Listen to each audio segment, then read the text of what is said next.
Hello everybody, welcome to the second episode of the new Vaudeville Guitar Theory podcast. Today we are going to talk about alternate fingerings for chords. So what I'm saying about that is, like, we'll just start get right on into it. Let's start with a G chord. There's a lot of ways to make a G chord. So most of you, if you're even a beginner, you probably started to make a G chord by now. So right now I'm going to make it like this, you see?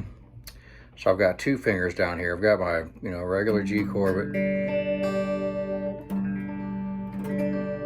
now I'm going to go through all the ways to make this chord. You can also do it with one finger down here. So you can use two fingers, or you can use one.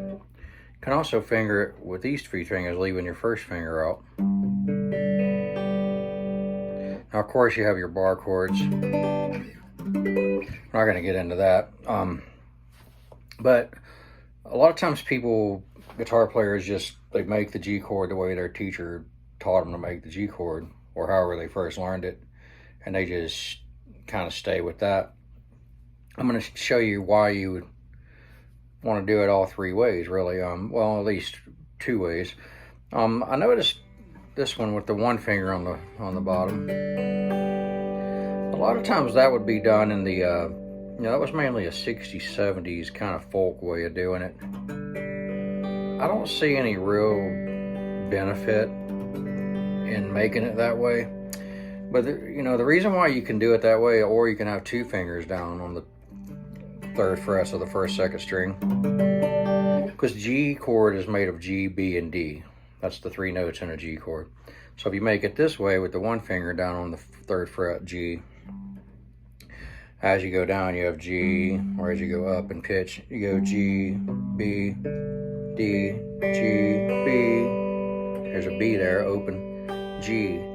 But if you stick both fingers down there, G, B, D, G, D, G. But remember, G, B, and D are the notes in the chord, so it can be either one of those work. Now, the reason why I usually make it with the two fingers at the bottom, you can easily go to a C add 9 by just lowering your two fingers down. See that? There's a lot of songs that do that.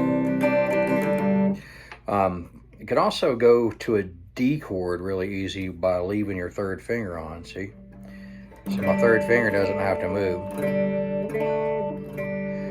Now the other way, with the one finger down on the first string, is I don't see any real benefit to that. If you go to a D chord, which you often will, when if you're playing a song in G, you're most likely going to go to a D chord. If not the second chord, the third or fourth one, you're definitely going to usually go to it. Not always, but 9 out of 10 times, I'd say. Don't quote me on those stats, peeps.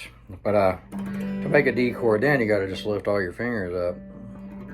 So, and if you go to can't really do the C add 9 because you have the B in there.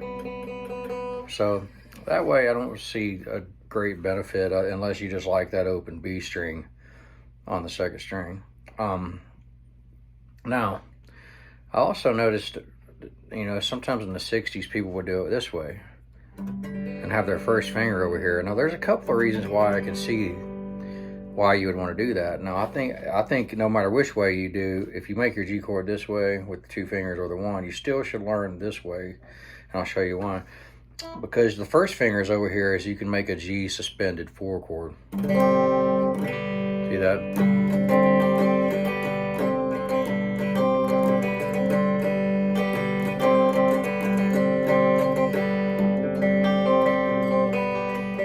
That leaves that. There's no really way to do that if you're making G this way. There's no really, you just have to, it's really hard to jump over there with it. And I will say you can also make a very easy G7 chord if you're making it with these three fingers. You can just take your first finger off, if you take your pinky off the first string, off the third fret, and just add your first finger to the first fret, first string. Got a G7 chord,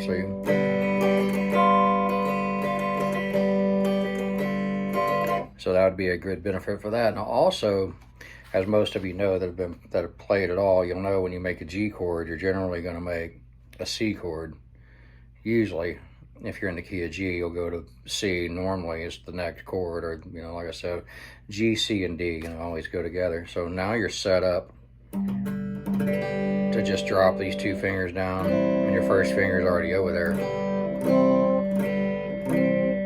So there's definitely a benefit to doing that form of the G chord. Some people only do it that way, but then see, if you only do it that way, you're not set up to drop to the C9. You're not set up to change to a D chord quickly. That's why I said it's beneficial to know both ways. I generally make the G with the two Ds, or the two fingers down here on the 3rd fret, the 1st and 2nd strings. Give you a closer look. And because it's just, like I said, it's easier to change that D chord. If you're doing like a really fast, like bluegrass thing or something, you really want to be able to change that D chord quick. Or if you're doing like an old, old Led Zeppelin type change, you want to be able to keep that 3rd finger on that 3rd fret of the 2nd string. But if ever I'm doing a song where I need a G suspended 4th chord, I definitely make it with the 3 fingers. And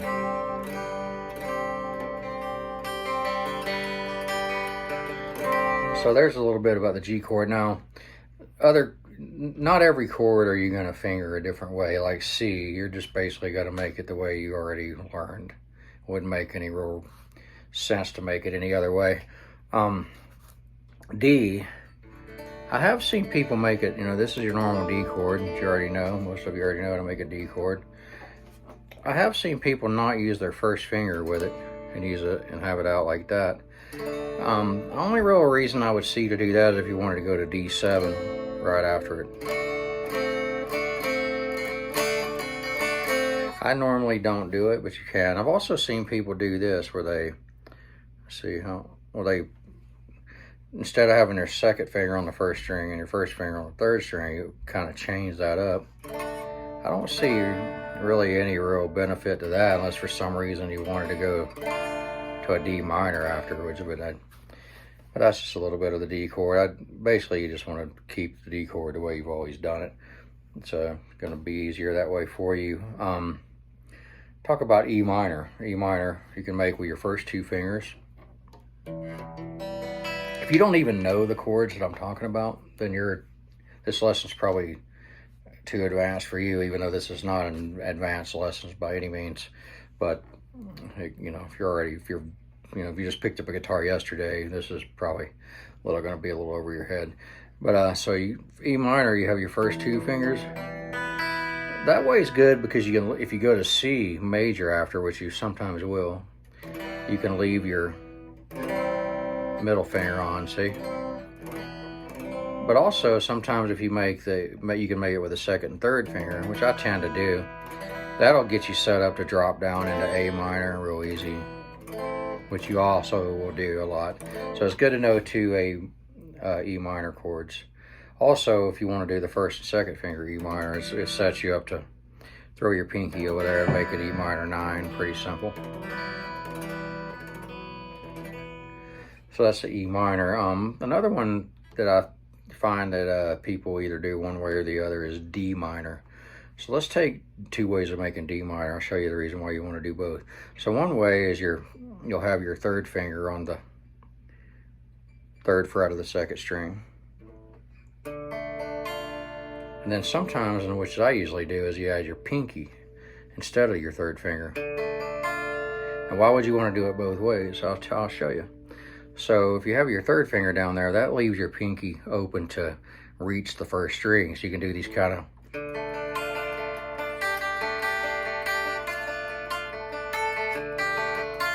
so you can put that pinky around the 1st string. Now, why would you want to use your pinky on the 3rd fret of the 2nd string instead? Excuse me, I've got to open my Coke Zero, which is a free plug for Coke Zero. And I'm not Andre the Giant. This is a small can. I'm not really it's not a 12 ounce. Andre the Giant used to look like that when he would hold a 12 ounce beer. Okay, now the coffin's over with, so the pinky on the 3rd fret, 2nd string instead, that frees up the 3rd finger to reach those lower strings. Get that southern kind of swamp.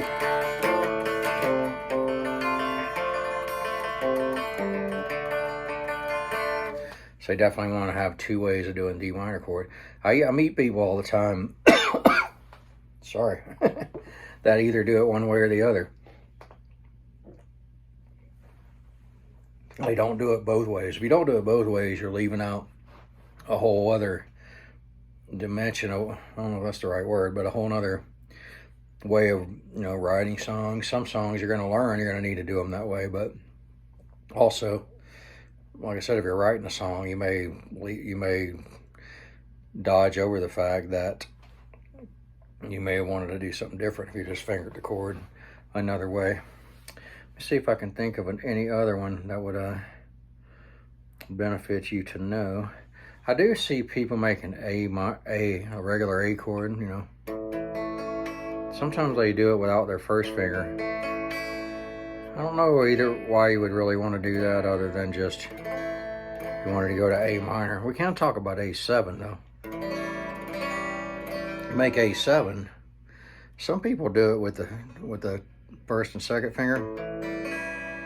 Then you can do the suspended chord with your 3rd finger, or add this high 7. Or you can do it with your 3rd finger and use your pinky. Sometimes I see people barring it. You bar it, you can't go down to the 1st string though. So that's a little about that chord. There's not really any other chords that I can think of off the top of my head. Not E. E major, you kind of want to keep the same. There's no real benefit to, you never really want to do this. I have seen people do this, make it E major without your 1st finger. I don't see any real reason to do that because your 1st finger is over here and you can't do anything with it unless you wanted to do some kind of weird bend with your, which that could be cool. If you wanted to get a little advanced, you could bend the strings on up above the nut of the guitar.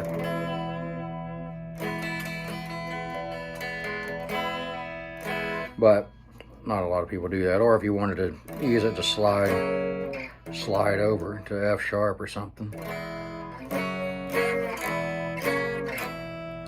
I guess you could do that if you wanted to.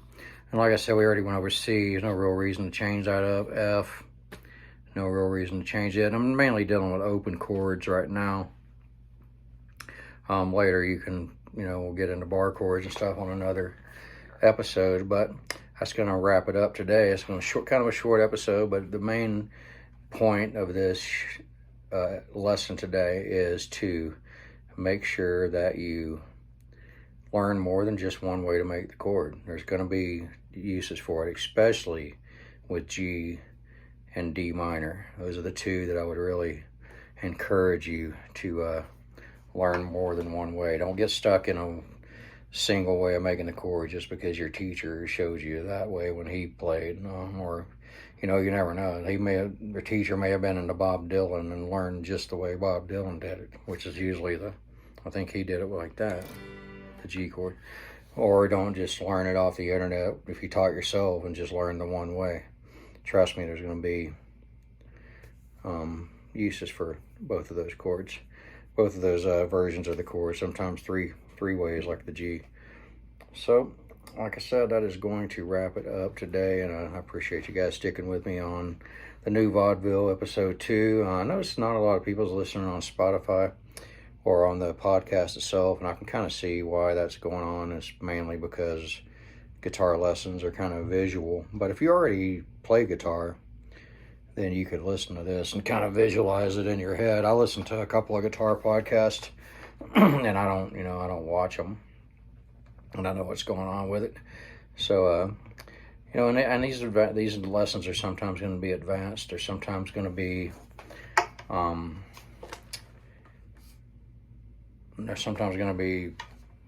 very beginning lessons, and then they're going to be way advanced, and sometimes intermediate. It's kind of going to jumble around with it. Now, also on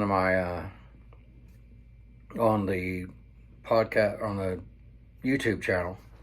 Those of you watching on YouTube, I did change the name. I did just have it as the new vaudeville guitar theory podcast, but I'm probably going to end up putting some of my own videos on there from my band or me solo, and then some other lessons and stuff. So now it's called Jeff Lawrence Music Guitar Lessons Podcast, or videos, lessons, and podcast, I believe. J.S. Lawrence. Sorry, I don't even know what I'm talking about. But yeah, J.S. Lawrence Music Lessons and Podcast. So just look that up.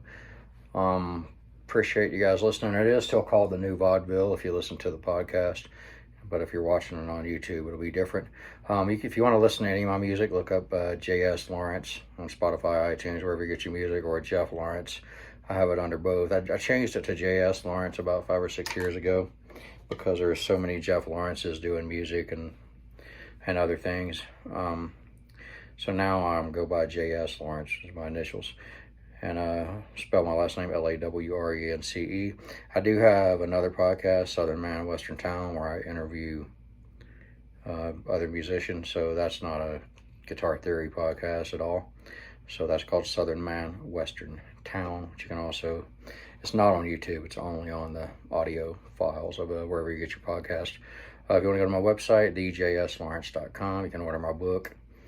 Just shoot me an email on there, or you can, if you want to donate to the show, Venmo, Jeff-Lawrence-48.